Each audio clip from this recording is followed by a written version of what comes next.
Hello students, welcome back to my YouTube channel Niconomics. I hope आप सब अच्छा ही होंगे। तो आज का लेक्चर शुरू करते हैं। So far you have studied about type of goods, right, sectors of economy and type of investments. Fair enough. Now today what we are going to do, we are going to do the concept of net indirect taxes. ठीक है, we are going to do net indirect tax or net indirect tax, that is NIT. ठीक है, NIT, net indirect tax और NIT। इसी को हम एक और टॉपिक के थ्रू डिनोट कर सकते हैं, which is factor cost versus market price. इसी को हम डिनोट कर सकते हैं कैसे? Factor cost versus market price. ठीक है, तो समझते हैं कि देखो इतना मुश्किल नहीं, बहुत आसान सा है। समझते हैं कि टॉपिक है क्या। ध्यान से समझना, इक्वेशंस के थ्रू समझाऊंगा मैथमेटिकल, तो आपको जो है ज्यादा समझ में आएगा। ठीक है, पहले मैं थोड़ी सी बात आपसे टैक्स की कर लूं।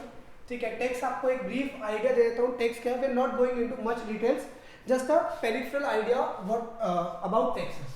सो टैक्स, अगर हम बात करते हैं कि टैक्स क्या है, तो टैक्स को हम कहते हैं it is a compulsory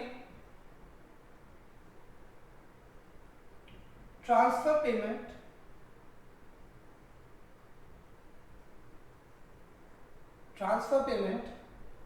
made to government under any act. Okay, it is a compulsory transfer payment. ठीक है, so please यहां पे ध्यान देना, what it is a compulsory transfer payment. Now what do we mean by compulsory transfer payment? So understand it first clearly. Compulsory transfer payment, as I told you earlier, refers to those payments which we made for the sake of social welfare. वो कोई भी payment जो हम लोगों की भलाई के लिए, कंट्री की भलाई के पर्सपेक्टिव से, या जो कि हमने क्या कहा था, यूनिलेटरल होती है, जैसे कि अपने फ्रेंड को गिफ्ट देना। हम ऐसी कोई भी पेमेंट करते हैं जिसके बदले में हमें कोई गुड या सर्विस नहीं मिलता डायरेक्टली, उन सभी पेमेंट्स को हम क्या कहते हैं? Transfer payment. तो हमने कहा कि जो टैक्स है वो भी एक कंपल्सरी ट्रांसफर पेमेंट है। अब ये कंपल्सरी ट्रांसफर पेमेंट क्यों है? क्योंकि आप प्लीज समझो, जब हम अपनी गवर्नमेंट को टैक्स देते हैं तो गवर्नमेंट हमसे किसी तरह का कोई प्रॉमिस नहीं करती कि वो हमें ऐसी कोई सर्विस या कोई गुड देगी ही देगी। ये हमारी लायबिलिटी है और आप कह सकते हो ये हमारी रिस्पॉन्सिबिलिटी है कि अगर हम इनकम टैक्स के स्लैब में आते हैं, जो कि कितना है, अबव 5 लाख, राइट। ठीक है, तो अगर हम उस स्लैब में आते हैं तो हमें वी नीड टू पे आवर टैक्सेस। ठीक है, तो ये ट्रांसफर पेमेंट है। रिपीट कर रहा हूं, ये ट्रांसफर पेमेंट क्यों है? भले ही आपकी गवर्नमेंट जो टैक्स रिसीव करती है उससे कंट्री में बहुत सारे खर्चे करती है, ऑफ कोर्स करने पड़ेंगे तभी तो कंट्री मैनेज होगी, बट गवर्नमेंट आपको कोई डायरेक्ट प्रॉमिस नहीं करती कि हम यही करने वाले हैं, राइट। वो पैसा जो हमने टैक्स के तौर पे गवर्नमेंट को दिया है, हो सकता है वो कंट्री के कंस्ट्रक्शन पर्पस से भी काम आ सकता है, लेकिन हो सकता है जैसा कि अभी हो रहा है कि जो टैक्स कलेक्शन हमारी गवर्नमेंट करे वो कोविड जो आउटब्रेक हो रखा है उसके बेटरमेंट के लिए, उसके इलाज के लिए खर्चा जा सके, उसके रिसर्च पे खर्चा जाए, हो सकता है। तो इसीलिए हम इसे ट्रांसफर पेमेंट कह रहे हैं, क्योंकि गवर्नमेंट कोई प्रॉमिस नहीं कर रही कि मैं तुम्हें डायरेक्ट ये सर्विस दे दूंगी, तुम टैक्स पे करो, तुम्हारा काम टैक्स पे करना है, तुम पे करो। गवर्नमेंट उसे यूज कहीं भी कर सकती है।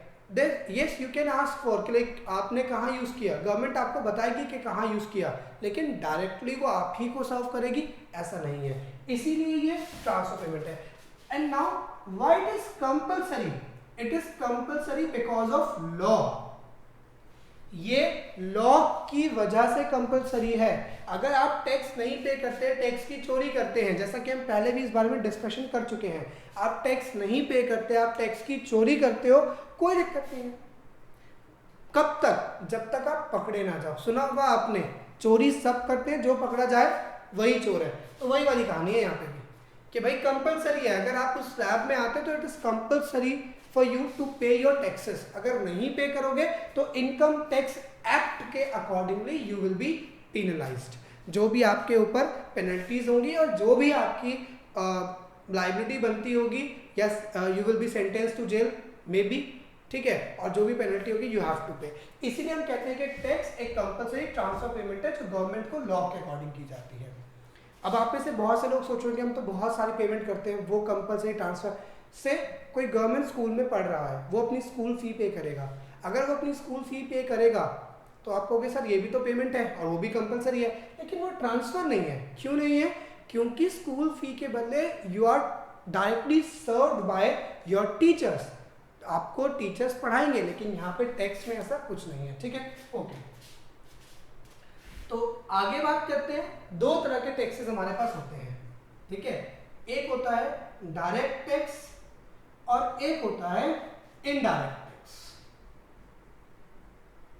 ये टॉपिक यहां से बहुत ज्यादा रेलेवेंट नहीं है, लेकिन because we have something called indirect tax, तो it must be understood by you कि टैक्सेस के टाइप क्या है और इनडायरेक्ट टैक्स का मतलब क्या होता है, और अगर इनडायरेक्ट टैक्स के अलावा कोई और टैक्स डायरेक्ट है तो उसका क्या मतलब है, ठीक है। तो डायरेक्ट टैक्स का मतलब क्या होता है, देखो, as suggested by its name direct, तो ये उसी के ऊपर अटैक करता है जिसके ऊपर उसको करना होता है, ये तभी डायरेक्ट है। इनडायरेक्ट क्या होगा, ये किसी और को अटैक करेगा लेकिन होगा आपके लिए वो, है ना। ऐसा हमारी रियल लाइफ में भी होता है ना कि हमें कभी कभार क्या होता है, हमें अप्रोच करना होता है किसी को, डायरेक्ट हिम्मत नहीं होती अप्रोच करने की, तो उसकी फ्रेंड या किसी के थ्रू जाते हैं। तो सेम इनडायरेक्ट टैक्स भी ऐसा करता है कि जब आप डायरेक्टली अप्रोच नहीं कर सकते तो आप इनडायरेक्ट चैनल के थ्रू जाते हो। तो डायरेक्ट समझते हैं पहले। डायरेक्ट टैक्स आपका वो टैक्स होता है जो जिस पर्सन पे लेवी किया जाएगा उसी पर्सन को बियर करना पड़ता है, ठीक है।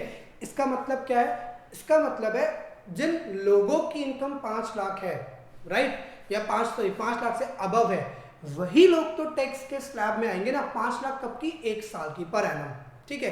तो जिन लोगों की इनकम 5 लाख से ऊपर है 1 साल की, उन्हीं लोगों को तो टैक्स पे करना होगा ना।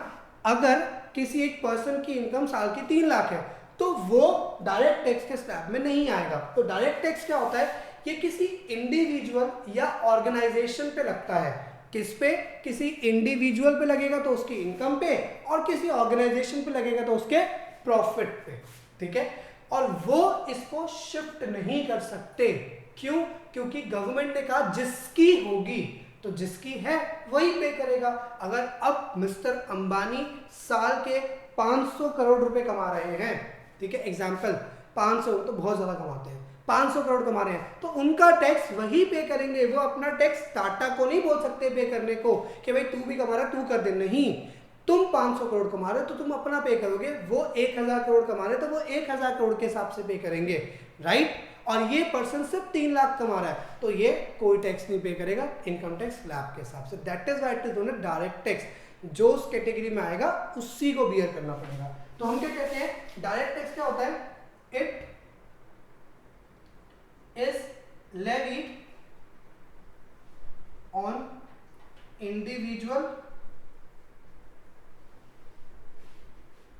or organization, ठीक है। It is levied on individual, ये इंडिविजुअल पे भी चार्ज हो सकता है या फिर किसी ऑर्गेनाइजेशन पे भी चार्ज हो सकता है। It is levied on individual और ऑर्गेनाइजेशन, ठीक है, and born by them only। ये क्या होगा, ये जो है and born by them only, okay. ये क्या होगा, ये किसी इंडिविजुअल पे भी लग सकता है या किसी कंपनी पे भी लग सकता है ना, ठीक है। और ये उन्हीं के थ्रू बियर किया जाएगा। It's burden can not be shifted, इसके बर्डन को शिफ्ट नहीं किया जा सकता।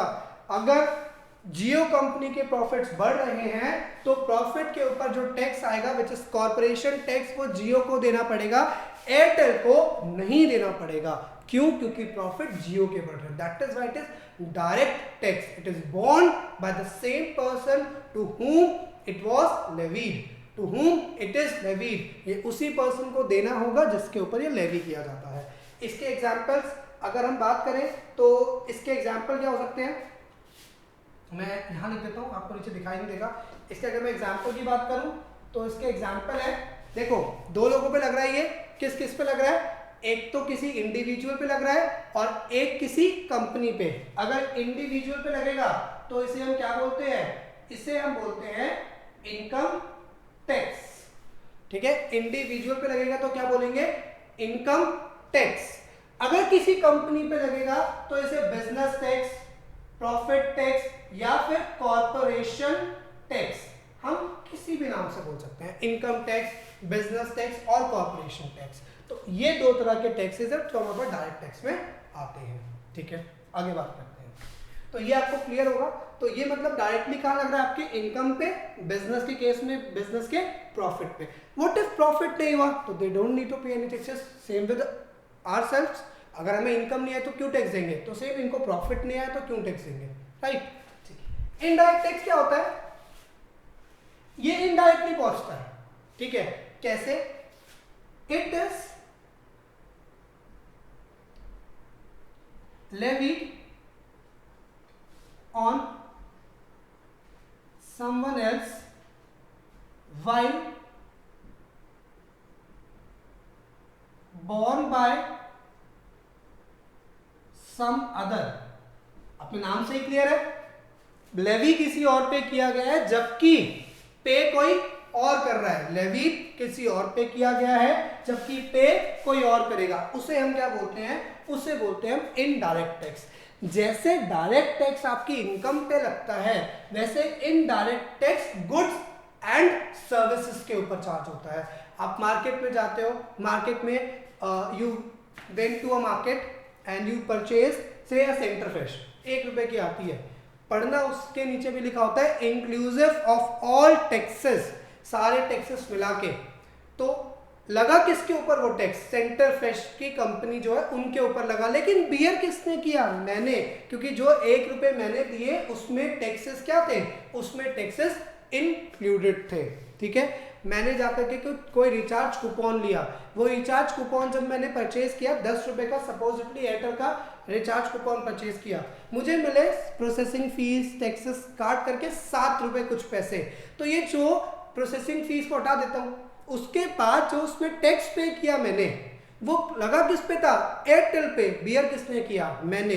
मैकडी गया मैं, मैकडी में, ठीक है, मैकडी गया, डोमिनोज गया, इनमें गया, 49 का इन्होंने बोला बर्गर है, ठीक है, या बोला इन्होंने 69 का, या बर्गर किंग नए नए ऑफर निकालता है, ठीक है, 59 for 2 ऐसे कुछ ऑफर निकालता है।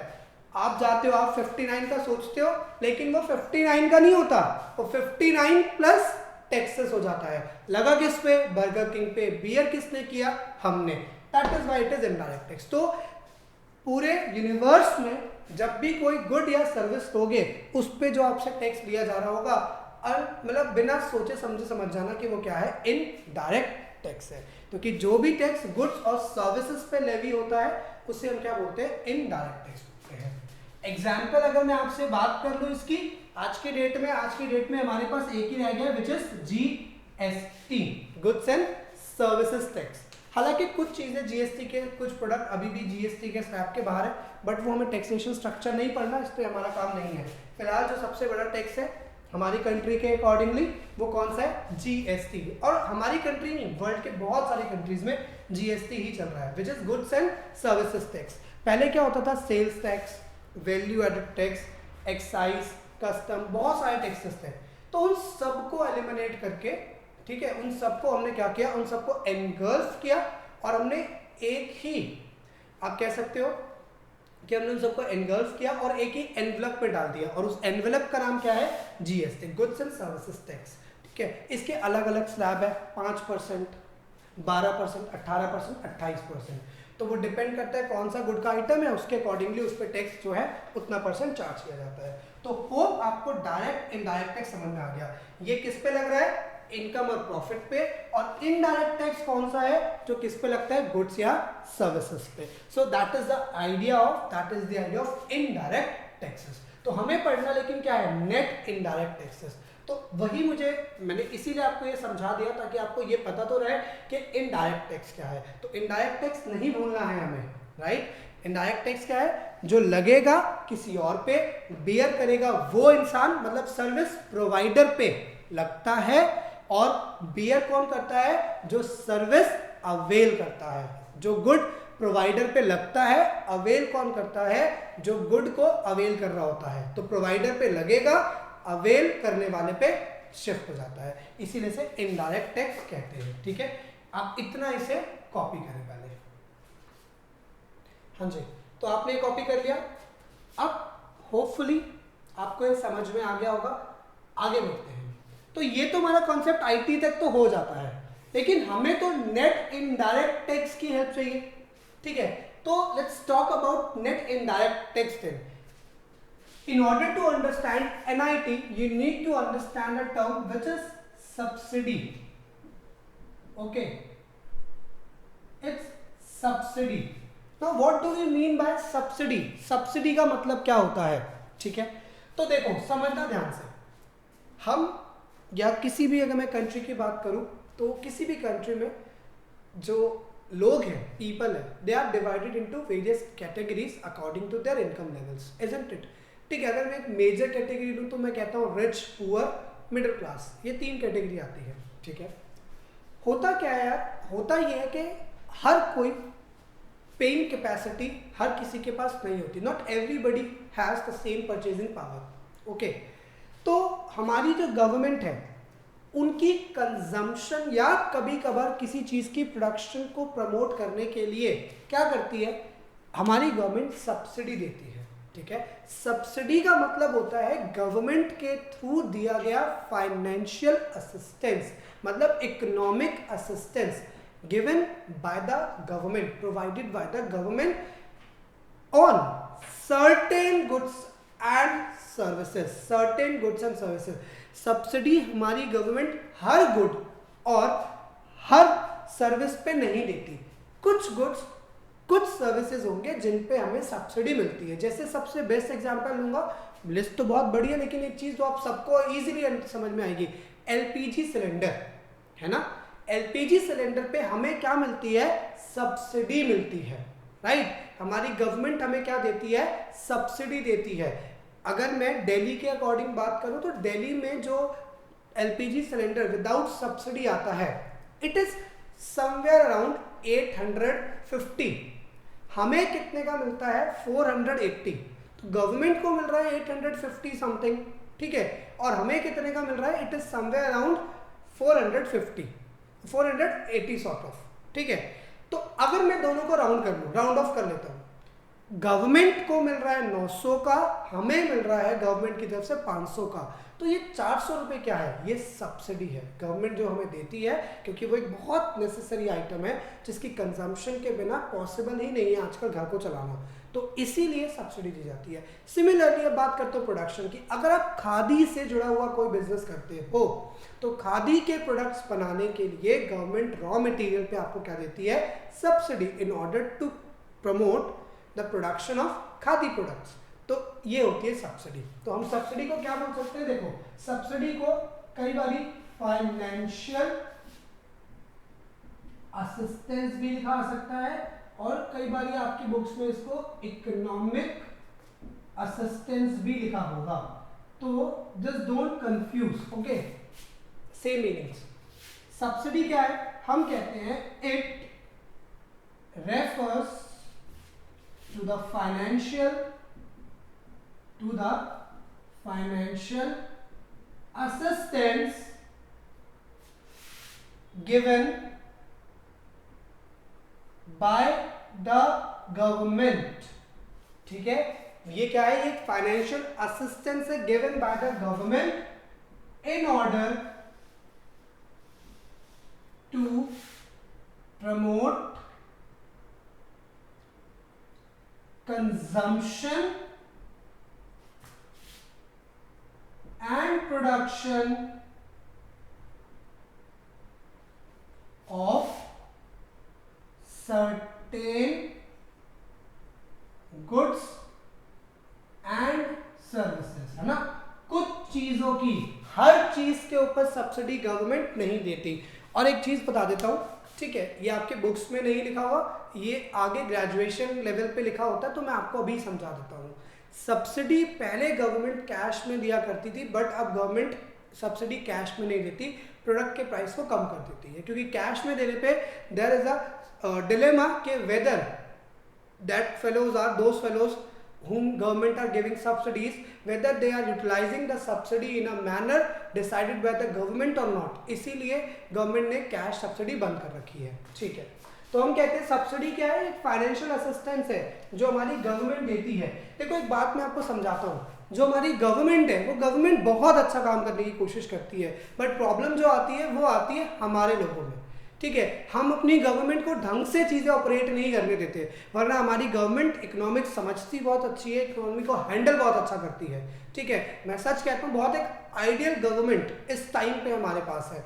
एनडीए गवर्नमेंट जो मोदी जी की गवर्नमेंट है, बहुत आइडियल गवर्नमेंट है, लेकिन अगर हम उन्हें उस लेवल पे काम करने दें तो, मतलब उस लेवल का हम सपोर्ट करें तब, राइट, ठीक है। तो जो सब्सिडी है ये क्या है, ये किसी चीज़ की कंजम्पशन पे और प्रोडक्शन पे दी जाती है ताकि आप उस चीज को कंज्यूम कर सके। So that is what the meaning of subsidy is, ठीक है। अब देखो सब्सिडी कौन दे रहा है, हमें गवर्नमेंट दे रही है, ठीक है। तो गवर्नमेंट का खर्चा है ये एक तरह से, है ना, गवर्नमेंट का खर्चा है, क्योंकि गवर्नमेंट अगर एग्रीकल्चरल आइटम्स पे सब्सिडी देगी तो गवर्नमेंट को अपनी जेब से देना पड़ रहा है, क्योंकि जिन लाला जी ने सिलेंडर के 500 रुपये चार्ज किए, 400 रुपये उन्हें कौन दे रहा है, गवर्नमेंट दे रही है ना। मान लो एग्जांपल ये थे लाला जी, इन्हें बोला गया, गवर्नमेंट ने इनको बोला कि एक काम करो, ये जो सिलेंडर है ये तुम 900 का नहीं, ये तुम 500 का बेचो। उसने कहा मैं ऐसा क्यों करने लगा भाई, मेरा नुकसान हो जाएगा, मैं नहीं करूंगा ऐसा। तो गवर्नमेंट ने कहा होल्ड ऑन, सुनो, आप इस सिलेंडर को लोगों को 500 का ही बेचो, ठीक है। रेस्ट 400 का जो अमाउंट है वो गवर्नमेंट से आप ले लेना, ठीक है। उसने कहा ठीक है, आप बोलोगे 500 का, मैं 400 का बेच दूंगा, मुझे तो 900 रुपए से मतलब है। अब वो कोई भी दे, मुझे क्या करना है, आप ये बात समझ रहे हो। लाला जी को सिलेंडर कितने का पड़ा, जितने का भी पड़ा, उन्होंने कहा मैं तो 900 का बेचूंगा। गवर्नमेंट ने क्या कहा, गवर्नमेंट ने कहा नहीं आप 500 का बेचो। उसने कहा मैं नहीं बेचूंगा, मुझे नुकसान है। गवर्नमेंट ने कहा आप लोगों को 500 का ही बेचो, रेस्ट 400 आपको गवर्नमेंट कॉम्पनसेट कर देगी। तो मतलब सब्सिडी में गवर्नमेंट का खर्चा होता है, ठीक है। सब्सिडी में क्योंकि जो रेट होता है वो लोग वही रेट चार्ज करते हैं, उसके प्रोड्यूसर्स उसका रेट उतना ही चार्ज करते हैं, लेकिन गवर्नमेंट आपको कम में देके रेस्ट अमाउंट गवर्नमेंट पे करती है, इसे बोलते हैं सब्सिडी। ऐसा नहीं होता कि लोगों को पैसा बांटती फिरती है गवर्नमेंट, लो तुम ले लो तुम ले लो, ऐसा नहीं होता, ठीक है। तो जितना भी अमाउंट होता है आपको इतना पे करना होता है, जो रेस्ट अमाउंट होता है वो गवर्नमेंट पे करती है। तो मतलब गवर्नमेंट के तो एक खर्चा है, तो सब्सिडी गवर्नमेंट के लिए खर्चा हुआ, राइट। लेकिन इनडायरेक्ट टैक्स गवर्नमेंट के लिए क्या हो गई, एक इनकम। क्योंकि अगर सपोजिटली आप डोमिनोज गए या आप बर्गर किंग गए, आपने 60 रुपीज के 2 बर्गर खरीद लिए, ठीक है। 60 रुपीज के बर्गर के ऊपर, या फिर एलपीजी था ना, आपने एलपीजी सिलेंडर खरीदा, 5% का इसके ऊपर जीएसटी लगता है। तो भाई 500 का खरीदा, 5% का जीएसटी कितना हुआ, 25 रुपए। ये 25 रुपए किसको गया, ये तो गवर्नमेंट के खाते में गया। तो गवर्नमेंट की तो क्या है, ये गवर्नमेंट की तो इनकम हो गई है ना। ऐसे बहुत सी चीजों पे से गवर्नमेंट को इनडायरेक्ट टैक्स से क्या आती है, इनकम। लेकिन बहुत सी चीजों पे गवर्नमेंट सब्सिडी की फॉर्म में खर्चा करती है, राइट। आपको समझ में आ रहा होगा, बहुत सी गुड्स एंड सर्विसेज के ऊपर गवर्नमेंट को आईटी से इनकम आती है, बहुत से गुड्स एंड सर्विसेज के ऊपर सब्सिडी की फॉर्म में गवर्नमेंट का पैसा खर्च होता है। Now we are talking about the net income generated by our government, कि हमें हमारी गवर्नमेंट को एक्चुअली में गुड्स एंड सर्विसेज से नेट इनकम कितनी हुई। And that net income is nothing but net indirect taxes, isn't it? Net indirect taxes. आप अपनी नेट इनकम कैसे निकालते हो, ऐसे निकालते हो कि जी हमने इतना कमाया, माइनस इतना खर्चा कर दिया, ये आ गया net income. Same goes to government. NIT कैसे निकालेगी? गवर्नमेंट कहेगी इतनी मेरी इनकम आई, मतलब इनडायरेक्ट टैक्सेस मुझे इतने आ गए, लेकिन उसमें से मैंने माइनस कर दी इतनी सब्सिडीज, क्योंकि मैंने सपोजिटली 1000 करोड़ रुपए मेरे को आईटी से आया, इनडायरेक्ट टैक्सेस से मुझे 1000 करोड़ की इनकम हुई, लेकिन मैंने 800 करोड़ की तो सब्सिडी दे दी, एग्रीकल्चर, एलपीजी, कैरोसिन सब कुछ मिला करके इतनी तो मैंने सब्सिडी दे दी, तो नेट तो मुझे कितना आया? सिर्फ 200 करोड़। तो that is what NIT is, net indirect taxes is what IT minus में सब्सिडीज। तो ये हमारा टॉपिक है नेट इनडायरेक्ट टैक्सेस का। इसके बाद हम अभी पढ़ेंगे सिग्निफिकेंस, मतलब ये तो समझ में आ गया कि एनआईटी क्या है, लेकिन करना क्या है इसका। नेशनल इनकम में नेट इनडायरेक्ट टैक्सेस का जो यूज है वो हमारे पास क्या है, ठीक है, ये हम पढ़ेंगे नेक्स्ट लेक्चर में कि एनआईटी का यूज क्या है, किसमें, आपके नेशनल इनकम को पढ़ते वक्त, ठीक है। कीप इट टिल हियर, ठीक है।